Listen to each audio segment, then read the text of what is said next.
চিকিৎসা সংশ্লিষ্ট যে সকল কারণে রোজা ভঙ্গ হয় না। 1. ইনজেকশন। রোজা অবস্থায় ইনজেকশন নিলে রোজা ভঙ্গ হয় না, চাই সেটা গোস্তে নেওয়া হোক কিংবা রগে। কারণ যে রাস্তায় ইনজেকশন দেহে প্রবেশ করে তা রোজা ভঙ্গ হওয়ার গ্রহণযোগ্য রাস্তা নয় এবং রোজা ভঙ্গ হওয়ার গ্রহণযোগ্য জায়গায়ও এটা পৌঁছায় না। 2. ইনসুলিন। ইনসুলিন নিলে রোজা ভঙ্গ হবে না, কারণ যে পদ্ধতিতে ও যে স্থানে কিছু প্রবেশ করলে রোজা ভঙ্গ হয় ইনসুলিন তার অন্তর্ভুক্ত নয়। 3. স্যালাইন।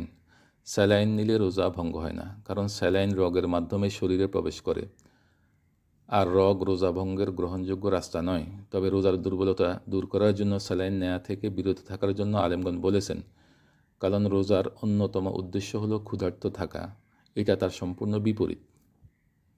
4. এনজিওগ্রাম। এনজিওগ্রাম করলে রোজা ভঙ্গ হবে না। আমরা জানি হার্টের রক্তনালী ব্লক হয়ে গেলে উরুর গোড়ার দিকে কেটে একটি বিশেষ ধমনের ভিতর দিয়ে ক্যাথেটার প্রবেশ করিয়ে পরীক্ষা করাকে এনজিওগ্রাম বলে। উক্ত ক্যাথেটারে কোনো মেডিসিন লাগানো থাকলেও রোজা ভঙ্গ হবে না, কারণ এটা রোজা ভঙ্গের গ্রহণযোগ্য জায়গায় পৌঁছায় না বা গ্রহণযোগ্য রাস্তা দিয়ে প্রবেশও করে না। 5. পেশাবের রাস্তায় ঔষধ ব্যবহার। পেশাবের রাস্তায় ঔষধ ব্যবহারে রোজা ভঙ্গ হয় না, কারণ এটা রোজা ভঙ্গ হওয়ার গ্রহণযোগ্য রাস্তা নয় এবং এটা সরাসরি পেটেও পৌঁছায় না। 6.